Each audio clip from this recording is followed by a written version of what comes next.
पंडितों को 4,500 का वादा किया था। अच्छा। उनको 18 महीने से 1 रुपया नहीं दिया। अब वो 18,000 4,500 तो दे दीजिए पहले। आजीवन जिंदगी जो है जेल में काटेंगे उनको। अब जेल भेजने की सारी तैयारी हो चुकी है। अब वो जेल में जाएंगे, तीसरी भी जेल में जाएंगे, बाकी जो बाहर है वो भी जाएंगे। तो ये पार्टी ढाक के 3 पात हो गई है। अम्बेडकरवादी लोग अगर विदेश पढ़ने जाएंगे, जो है PhD करने जाएंगे तो उसका खर्चा मैं उठाऊंगा। अरे जब पहले 8वीं पास नहीं होगा, 10वीं पास, 12वीं पास नहीं होगा, क्योंकि वो गरीब है, क्योंकि वो दलित है, क्योंकि वो पिछड़ा है, वो कॉलेज का मुंह नहीं देखता, यूनिवर्सिटी का मुंह नहीं देखता, उसकी वजह से सारे डिपार्टमेंट खाली होता है। और आप बतौलाबाजी करते हैं कि PhD करेगा। अरे पहले तो 10वीं 12वीं पास। अब 2025 की विधानसभा में केजरीवाल की हांडी नहीं चढ़ेगी, वो हार रहे हैं। दिल्ली में मुद्दा गरमाया हुआ है। दिल्ली विधानसभा चुनाव को लेकर उन्होंने अरविंद केजरीवाल ने पुजारियों को और मौलवियों को 18,000 रुपए महीना देने के लिए कह दिया है। अरे जर्नलिस्ट महोदय क्या सवाल जैन और बौद्धिस्ट जो लोग हैं वो जंतर मंतर आप क्या सवाल कर रहे हैं? 10 साल शासन किया। ये मुसलमानों को, पंडितों को 4,500 का वादा किया था। अच्छा। उनको 18 महीने से 1 रुपया नहीं दिया। अब वो 18,000 4,500 तो दे दीजिए पहले।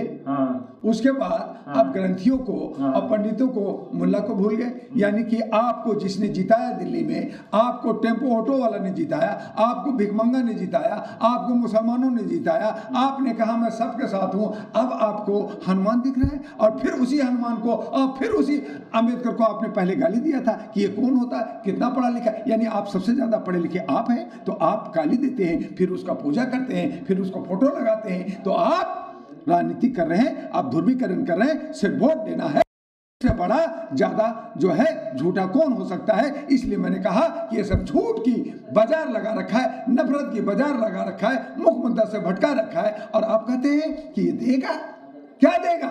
इन्होंने कहा था छात्रों को 10वीं पास होगा तो मैं 12वीं तक 1 लाख दूंगा, 12वीं पास करेगा तो मैं उसको आगे कॉलेज में पढ़ने के लिए मैं 1 लाख रुपया दूंगा। किसको दिया? आप कह रहे हैं क्या कि अम्बेडकरवादी लोग अगर विदेश पढ़ने जाएंगे, जो है PhD करने जाएंगे तो उसका खर्चा मैं उठाऊंगा। अरे जब पहले 8वीं पास नहीं होगा, 10वीं पास, 12वीं पास नहीं होगा, क्योंकि वो गरीब है, क्योंकि वो दलित है, क्योंकि वो पिछड़ा है, वो कॉलेज का मुंह नहीं देखता, यूनिवर्सिटी का मुंह नहीं देखता, उसकी वजह से सारे डिपार्टमेंट खाली होता है। और आप बतौलाबाजी करते हैं कि PhD करेगा। अरे पहले तो 10वीं 12वीं पास करा दो। जैन मुसलमानों को ध्रुवीकरण कर करके कि मोदी अगर हिंदुत्व के नाम पे जीत रहा है, मैं भी जीत जाऊंगा, एक ही जो है तालाब में, एक ही नदी में ये डुबकी लगाना चाहते हैं। तो ये नफरत की राजनीतिक है और ये सब समझ रहे हैं। इसलिए अब मानवता आएगा। वो कहते हैं रामराज हिंदुत्व से और नफरत से नहीं, रामराज आएगा, संविधान से आएगा। ये कहते हैं श्री राम, मैंने कहा सिया राम, जय सिया राम। डॉक्टर दुआ बोलेगा और हमारे राष्ट्रीय महागठबंधन कहेगा। फिर ये कहते हैं कि तो मैंने कहा जय सिया राम, जय भीमा और अल आमीन होगा। कैसे संविधान से रामराज लेके आएंगे बताइए? क्योंकि संविधान के अंदर ये प्रोविजन है समता का, आर्टिकल 14 का।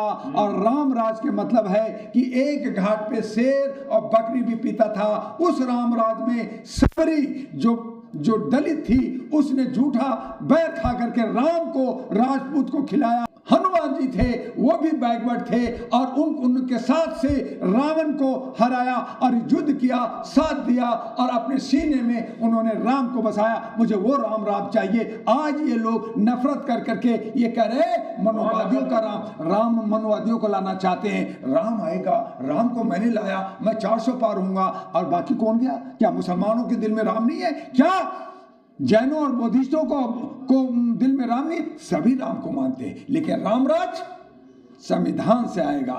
रामराज जो राम का आदर्शों को मानेगा। ऐसे खाली रामराज से और आप रावण बन करके, आप भस्मासुर बन करके आप लूटोगे, देश को बर्बाद करोगे। हमें ये क्या राम के समय राजतंत्र लाना चाहते हैं क्या? देखिए, राजतंत्र सवाल ये है कि वो व्यवस्था बनाने की बात है कि एक घाट पे शेर और बकरी, सभी समुदाय के लोग एक घाट पे, एक तालाब में, एक कुएं में, एक नलके से पानी पिए।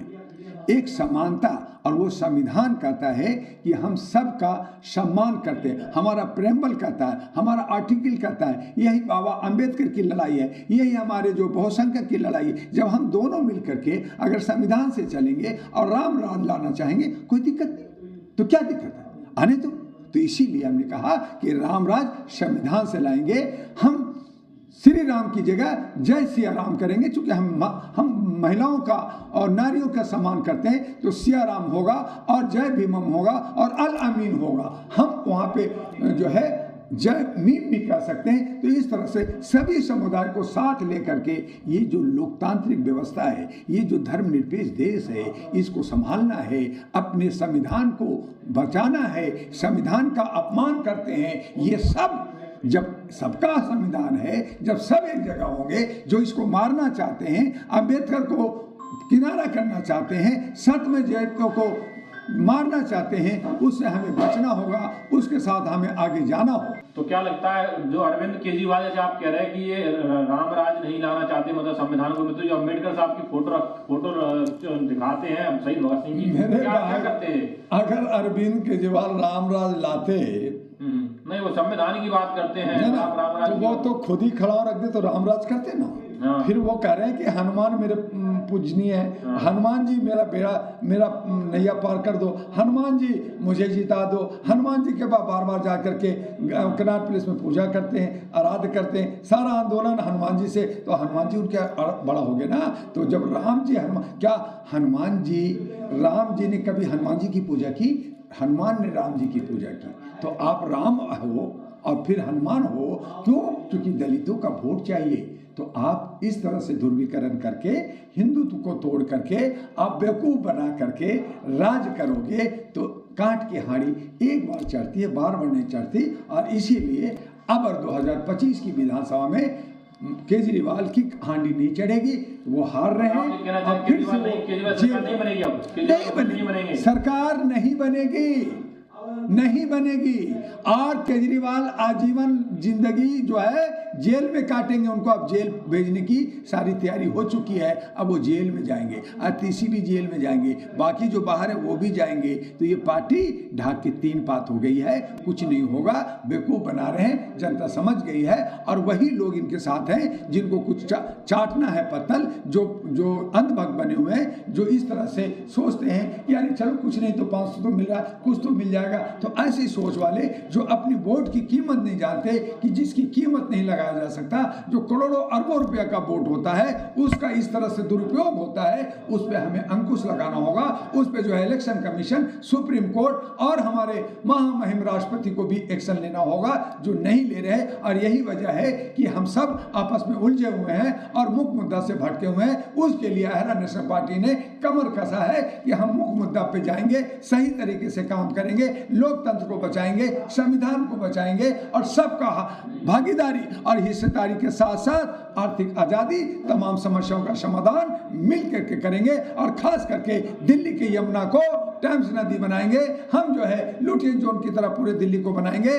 3 शिफ्टों में दिल्ली जगमग होगा, जिससे हमारा विकास दिखेगा और हमारा मॉडल बनेगा पूरे भारत के 36 राज्यों के लिए। और विदेशों में मेरा नाक ऊंचा होगा, इससे भारत का सम्मान बढ़ेगा, हम विश्व गुरु बनेंगे। और जब हम सोने की चिड़िया पहले थे, फिर से सोने की चिड़िया बनेंगे। जो इन लोगों ने धूमिल किया है, उस धूल को हमें बाहर करना है। ये बुढ़े लोग, ये सारे लोग लूटे खसोट करने वाले लोग, यही एक थाली में बैठे हुए कभी ये कभी वो, इनकी सारी सोच को ध्वस्त करने के लिए अब आ गया है अहरा नेशनल पार्टी।